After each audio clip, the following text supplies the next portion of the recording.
कैसे हैं आप सब? स्वागत है आप सभी का एक बार फिर आपके अपने चैनल नॉलेज सिटी में। दोस्तों, आज हम दोबारा बात करने वाले हैं अपनी वही सीरीज जिसका नाम है ई कॉमर्स और जिसके अंदर हमारी यूनिट नंबर 5 चल रही थी और यूनिट नंबर 5 का आखिरी चैप्टर यानी कि चैप्टर नंबर 4 आज हम डिस्कस करने वाले हैं।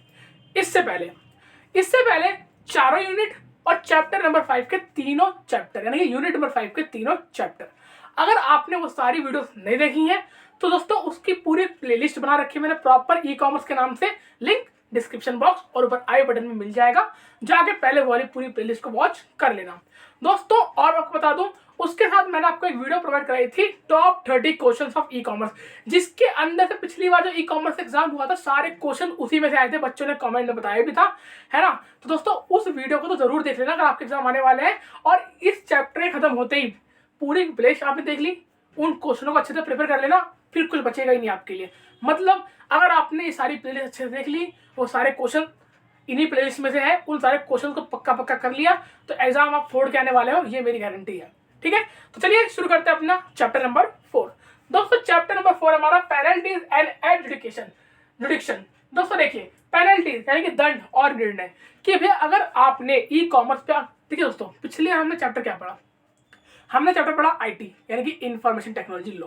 ठीक है, फिर हमने लॉ क्या पढ़ा, क्या लॉ क्या पढ़ा हमने, लॉ के बाद दोस्तों हमने पढ़ा ड्यूटीज ऑफ सब्सक्राइबर पढ़ा। अब हम दोस्तों पढ़ेंगे कि अगर कोई बंदा मिसचीफ करता है, मतलब कि कोई दंडनीय अपराध करता है, आपकी वेबसाइट पे बिना पूछे एक्सेस करता है, उससे कुछ डेटा चोरी कर लेता है, तो उसके लिए क्या क्या निर्णय हैं लिए गए हैं, उसके लिए क्या क्या अपराध, उसके उन अपराधों के लिए क्या क्या दंड है, वो सारा इस चैप्टर में डिस्कस करने वाले हैं। कौन कौन से एक्ट है दोस्तों, चैप्टर बहुत इंपॉर्टेंट होने वाला है। इसके एक्ट आपसे एग्जाम में पूछे आते हैं, ये एक्ट काय के लिए होता है, ये एक्ट काय के लिए होता है, बताइए। तो इस चैप्टर की एक वीडियो, मतलब 2 ही वीडियो प्रोवाइड करूंगा, दोनों वीडियो को अच्छे से देख लेना, चाहे 2 बार देख लेना, ठीक है, आपकी भलाई के लिए ही है। चलिए शुरू करते हैं दोस्तों। देखिए सबसे पहले मतलब ये इंट्रोडक्शन है, ठीक है। The act penalty is impose by way of damages to be paid as compensation to the affected party for damages caused to any item or unauthorized access and other type of mischief। कि दोस्तों कहने का मतलब है कि यहाँ पे penalties का मतलब ये है कि अगर किसी थर्ड पार्टी ने आपके सिस्टम में बिना आपकी मर्जी के एक्सेस करना चाहे, एक्सेस कर लिया और आप किसी भी डेटा को कुछ हानि पहुंचाई है, कुछ इफेक्ट किया है, कुछ डैमेज किया है, तो उसके लिए जो पेनल्टीज होंगी, उसके लिए जो दंड होंगे, वो हम इस चैप्टर में डिस्कस करने वाले हैं। ठीक है, वो कुछ भी हो सकता है, वो आपके सिस्टम को डैमेज कर दे अनऑथराइज्ड एक्सेस करके। ठीक है, अच्छा आपसे एग्जाम में पूछ ले कि भैया इसके लिए कौन सा सेक्शन है, और फिर आपको अगर मैं सेक्शन ना बताता तो आप कहते भैया आपने सेक्शन बताया ही नहीं, एग्जाम में पूछ लिया। दोस्तों याद रखना, इसके लिए सेक्शन है हमारा 46 का IT act, information technology act का सेक्शन 46। इसके बारे में कहता है कि अगर आपकी वेबसाइट पे, आपके बिजनेस में, आपके सॉफ्टवेयर में कोई थर्ड पार्टी एक्सेस करती है विदाउट आपकी परमिशन, तो उसके लिए कौन कौन से दंड निश्चय किए गए हैं। ठीक है, डन, तो लाइक कर दो वीडियो को। ठीक है, चलिए देखिए, पेनल्टीज एंड एडजुडिकेशन, ये इंट्रोडक्शन था, आगे बात करते हैं। Penalties impose damage to be paid, कि पेनल्टी इम्पोज करते हैं किसके लिए, डैमेज के लिए। ठीक है, damage cause by any computer network by introduction of viruses unauthorised access. समझाता हूँ, मान लीजिए ये आपका सिस्टम है, आपके बिजनेस का सिस्टम है, कोई थर्ड पार्टी, ये क्रॉस बना रहा हूँ मैं थर्ड पार्टी के लिए, किसके लिए बना रहा हूँ, थर्ड पार्टी मतलब कोई चोर, इसने आपके सिस्टम में बिना आपकी इजाजत के एक्सेस किया और आपके किसी डेटा को करप्ट कर लिया, डेटा चोरी कर लिया, आपके सिस्टम को हैंग कर दिया, या आपका कोई भी ऐसा काम किया जो उसे नहीं करना चाहिए था, तो उसके लिए दोस्तों इसके ऊपर आप केस करेंगे आईटी एक्ट के तहत, और इसको एक कंपनसेशन पे करना पड़ेगा, इसको डैमेज के लिए कुछ पैसा पे करना पड़ेगा। ऐसा कंपनसेशन, क्या ऐसा कंपनसेशन, क्षतिपूर्ति, उसको ही हम बोलते हैं पेनल्टी, उसी को हम बोलते हैं पेनल्टी। मान लीजिए आपके सिस्टम में से कुछ डेटा को करप्ट कर लिया, चोरी कर लिया, आपने इस पर केस किया, तो इसको गवर्नमेंट ने आपको 10, मान लिया आपको 1 लाख का जुर्माना देना पड़ेगा, 1 लाख की पेनल्टी देनी पड़ेगी। तो यही क्या है पेनल्टी, जिसके बारे में डिस्कस कर रहे हैं, या आगे डिस्कस करेंगे।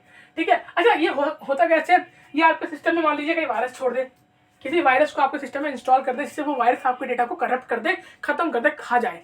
ठीक है, अनऑथराइज्ड एक्सेस बताया मैं आपको, बिना मर्जी के एक्सेस करना। ठीक है, आगे बात करें। अच्छा अगर आपको नोट करना हो तो आप स्क्रीनशॉट भी ले सकते हैं या फिर मेरे साथ साथ नोट कर लीजिए। ठीक है, आगे देखिए, penalties for damage to computer system etcetera, कि भैया अगर आपके डैमेज कर दिया आपके कंप्यूटर को, आपके कंप्यूटर सिस्टम को, तो क्या पेनल्टीज होंगी या पेनल्टीज कब लगाई जाएंगी, कौन से केस में लगाई जाएंगी, उन केस को डिस्कस करेंगे कि क्या क्या अगर वो करेगा तो पेनल्टी लगेंगी। इसके लिए भी आपसे एग्जाम में सेक्शन पूछा जाता है कि बताओ भैया सेक्शन कौन सा था, या मान लो अगर उसको आपसे नहीं भी पूछा जाता, आपको केस स्टडी दे दे कि उसने ऐसे ऐसे किया, तो बताइए आप इसके अंदर कौन सा सेक्शन लगाएंगे। तो सेक्शन याद रखना, सेक्शन 43। कौन सा? सेक्शन 43। हाँ भैया, तो क्या क्या बातें थी? सबसे पहला एक्सेस विदाउट परमिट, कि भाई बिना आपकी परमिशन के आपके सिस्टम में इंटरफेयर कर लिया, एक्सेस कर लिया, तो आप उसके ऊपर केस करेंगे और वो इसके लिए पेनल्टी भरेगा। ठीक है। डाउनलोड कॉपीज एक्सट्रैक्ट डेटा, कि भैया आपके सिस्टम में एंटर करके आपका डेटा चोरी कर लिया, आपके सिस्टम की जितनी फाइल है वो कॉपी कर लिया, अपने सिस्टम में पेस्ट कर लिया, तो ये भी क्या है? ये भी दोस्तों एक इलीगल काम है, इलीगल वर्क है, इसके लिए भी उसे पेनल्टी भरनी पड़ेंगी। वायरस इनटू एनी कंप्यूटर, आपके सिस्टम में वायरस छोड़ दिया, वायरस लगा के सारी फाइलों को करप्ट करे। करप्ट जानते हो ना, कि फाइल खुली नहीं रही, फाइल चली नहीं रही, फाइल ब्लॉक हो गई, फाइल बंद हो गई। ठीक है, कैसे? क्योंकि वायरस छोड़ दिया उसने। डीओएस, अच्छा डीओएस क्या होता है? मैं समझाया था आपको, डिनाइल ऑफ सर्विसेज, कि आप कोई सिस्टम खोलना चाह रहे हैं लेकिन वो डिनाइल कर रहा है, तो खुल नहीं रहा। इसका मतलब क्या है कि या तो उसने अपने किसी पासवर्ड से लॉक कर दिया या उस फाइल को करप्ट कर दिया। ठीक है दोस्तों, तो ये 4 इंपॉर्टेंट बातें थी। पेनल्टी कब लगेगी? जब वो 4 दिन में काम करता है। ठीक है, अब बात करते हैं अपने अगले टॉपिक की। चलिए आगे बढ़ते हैं दोस्तों, अगले टॉपिक की बात करते हैं, penalty for failure to furnish information return etcetera. दोस्तों ये आता है हमारा सेक्शन 44। हाँ दोस्तों, इस चैप्टर में सबसे इंपॉर्टेंट है वो है सेक्शन। सेक्शन आपको हर चीज के याद होने चाहिए कि सेक्शन 44 किसके लिए होता है, 43 किसके लिए होता है ना। अगर याद नहीं हो रहे तो दोस्तों याद कर लीजिए, बहुत इंपॉर्टेंट है। ठीक है। अच्छा, ये फर्निश का मतलब क्या होता है? दोस्तों फर्निश का मतलब होता है आपका डेटा चोरी हो जाना, करप्ट हो जाना, है ना। आगे बात करते हैं, यहाँ फर्निश इन्फॉर्मेशन मतलब क्या, कि आपकी कोई इन्फॉर्मेशन यानी कि डेटा फर्निश हो गया है, करप्ट हो गया है, चोरी हो गया, तो क्या करें आप?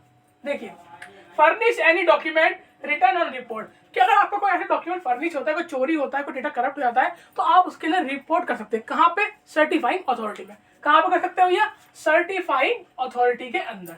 ठीक है। और जिसने आपका डेटा चोरी किया है वो लाइबल है पे करने के लिए 1,50,000 नॉट एक्सीडिंग, कि उसको कम से कम मतलब ज्यादा से ज्यादा 1.5 लाख तक का फाइन देना पड़ेगा। इससे ऊपर नहीं, 1.5 लाख तक का फाइन देना पड़ेगा। ठीक है। अगला, फाइल एनी रिटर्न और furnish any information 5,000 every day during which such fail continuous, कि मतलब अगर अब आपका डेटा चोरी हो गया तो आप रिटर्न फाइल नहीं कर पाए। अब अगर आप रिटर्न फाइल नहीं कर पाए, अब उन्हें थोड़ी पता अथॉरिटी वालों को कि आपका डेटा चोरी हो गया। अगर आप रिटर्न फाइल नहीं कर पाए तो वैसे तो फाइन जाएगा आपके ऊपर 5,000 एवरी डे का। जब तक आप अपनी रिटर्न फाइल नहीं कर देते तब तक आप पे 5,000 पर डे, 5,000 तो ऊपर नहीं, खाली 5,000 तक का आप पे फाइन जा सकता है पर डे का। ठीक है। मेंटेन बुक्स ऑफ अकाउंट और record fails 10,000 every day during which such fail continuous, अगर आपने अपनी बुक मेंटेन नहीं की, बुक मतलब कौन सी? अकाउंट्स की बुक, ये साइंस वाली होगा ना अकाउंट्स। अगर आपने अपनी बुक्स ऑफ अकाउंट मेंटेन नहीं किया, अपने रिकॉर्ड्स मेंटेन नहीं किए, तो उसके लिए आपको कितना फाइन देना पड़ेगा? उसके लिए आपको फाइन देना पड़ेगा 10,000 रुपए एवरी डे, प्रतिदिन, during which such fail continue, कि जब तक आप अपना वो रिजॉल्व नहीं कर लेते वो इशू, तब तक आपको पर डे 10,000 रुपए तक की राशि देनी पड़ सकती है। ठीक है, आगे बढ़े। Residuary penalty. अब रेजिडरी पेनल्टी क्या होती है? दोस्तों वो पेनल्टी जिसके लिए अलग से रूल नहीं बनाया गया, कोई अलग से दंड नहीं बनाया गया, वो इसके अंदर आती है। कि जिसके लिए अलग से कोई रूल रेगुलेशन नहीं बनाया गया वो इसके अंदर आती है। ठीक है, याद रखना। सेक्शन कौन सा है? Section 45। Whoever contravenes any rules or regulation made under this act for the contravention of which no penalty has been separately provided, कि ऐसे दंड, ऐसे इशू जिसके लिए कोई सेपरेटली पेनल्टी प्रोवाइड नहीं की जाती, वो आपके इसके अंदर आते हैं। इसके अंदर सामने वाली party shall be liable to pay है, मतलब आपको पे करेगी 25,000 तक। जो पर्सन अफेक्ट हुआ है उसको 25,000 तक। मान लीजिए ये आदमी था जिसने डाटा करप्ट किया था, तो ये 25,000 रुपए तक की राशि प्रदान करेगा जिसका इसने डाटा करप्ट किया है। ठीक है दोस्तों, तो यहाँ तक समझ में आ गया। अब बात करते हैं अपने अगले टॉपिक की। चलिए दोस्तों, अब बात करते हैं अपने अगले टॉपिक की, जो है adjudication, appointment of adjudicating officer, कि भैया अब इन सारे काम के लिए एक ऑफिसर होता है। यहाँ पे आप सोच रहे हो मैंने क्यों नहीं लिखा, क्योंकि यहाँ पे मैं आपको समझाऊंगा इसके पूरे टॉपिक के बारे में कि ऑफिसर क्या होता है, इसकी पावर्स क्या होती हैं, ये कैसे वर्क करता है, इसकी पोजीशन क्या होती है, इसका कंट्रोल कहाँ कहाँ तक होता है। दोस्तों देखिए, ये एक साधारण व्यक्ति है। ठीक है, ये एक साधारण व्यक्ति है, मान लीजिए इसकी कोई फर्म है अपनी, ठीक है, इसकी अपनी कोई फर्म है, इसका बिजनेस अच्छा खासा चल रहा था, अच्छा खासा यह प्रॉफिट कमा रहा था, ठीक है, कहानी को ध्यान समझना, अच्छा खासा प्रॉफिट कमा रहा था, अच्छा खासा गुडविल थी मार्केट के अंदर। आप जानते हैं जैसे कोई मार्केट के अंदर कोई बिजनेस ग्रो करता है, हैकर्स का फोकस उस तरफ चला जाता है। तुरंत एक भैया समझ लीजिए क्रॉस वाला कौन है, ये है कोई हैकर, ये समझ गया कि अच्छा तो मार्केट में ये बिजनेस ग्रो कर रहा है, चलो फिर इसके सिस्टम को हैक करते हैं, सिस्टम के डाटा को चोरी करते हैं। तो इनने इनके सिस्टम में एंट्री ली और इनके डाटा को करप्ट कर दिया। क्या कर दिया? डाटा को करप्ट कर दिया।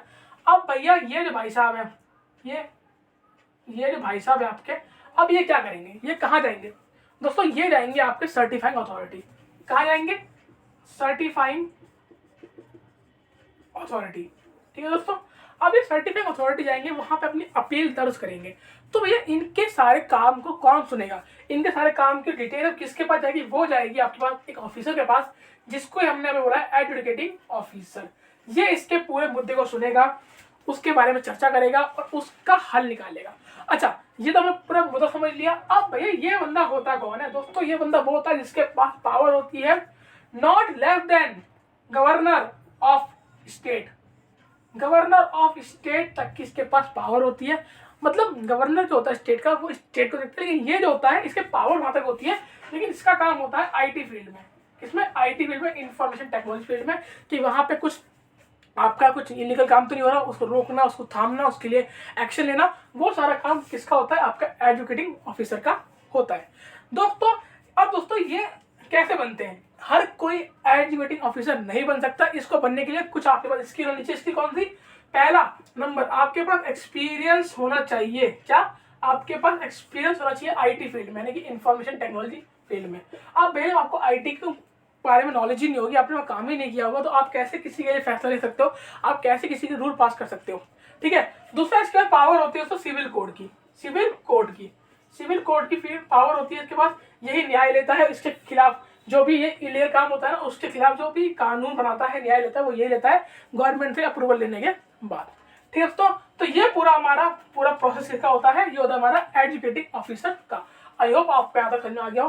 पावर दोस्तों, पावर क्या? पावर सारा वही कि सारा काम ये देखता है, ठीक है, इलीगल कामों पे रोकथाम यही करता है, उसके लिए एक लॉ यही बनाता है, उस लॉ का पारित यही करता है, लॉ सही से काम कर रहा है नहीं कर रहा वो यही देखता है, सारे सेक्शन ध्यान से हो रहे कि नहीं हो रहे यही देखता है, सेक्शन के अंदर कोई अमेंडमेंट करनी है तो गवर्नमेंट से अप्रूवल लेना, प्रेसिडेंट से अप्रूवल लेना, सारे काम ये देखता है। तो जो भी काम आपका आईटी एक्ट यानी कि इंफॉर्मेशन टेक्नोलॉजी एक्ट से होते हुए निकलता है, कोई भी आपका सिविल के मतलब आपके इशू से होता है और ऑनलाइन इशू से, तो वो इसी के थ्रू होते हुए निकलता है। ठीक है दोस्तों, तो ये हमने टॉपिक पढ़ लिया। दोस्तों आज के लिए इतना ही। आई होप आपको यहाँ तक समझ में आ गया हो। बाकी दोस्तों मैंने आपको यहाँ पे कहानी समझा दी है, आप इसको बुक में अच्छे से रीड कर लेना, आपको सारा पॉइंट क्लियर हो जाएगा। ठीक है, अगर आपको वीडियो अच्छी हेल्पफुल लगी, अच्छी लगी, उसे लाइक करें, कमेंट करें, शेयर करें दोस्तों के बीच में। और दोस्तों मिलता हूँ आपको नेक्स्ट क्लास में, तब तक के लिए गुड बाय।